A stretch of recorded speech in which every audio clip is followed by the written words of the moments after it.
Hello everyone! Narito po kami sa aming gawain tuwing Sabado. Aming kasama yan si Bro Molong, aming kaibigan nakaupo sa uwan. At yan ang aming isang kasamang tumatrabaho, yung nakaasul ng sombrero. Hindi namin kapatiran pero tumutulong. At siyempre mga lods, malapit na ang tanghalian. Kainan na ito mamaya. Okay, narito na. Kainan na talaga. Ito po ang aming tanghalian. Siyempre hindi magpahuli ang aming kapatid na si Bro Malong. Ayan, sumandok na ng sabaw.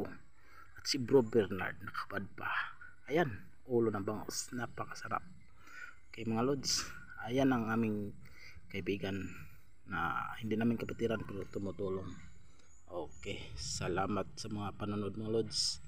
At sa sunod na mga Sabado ulit namin, trabahoin naman namin ang ibang portion. Thank you Lord sa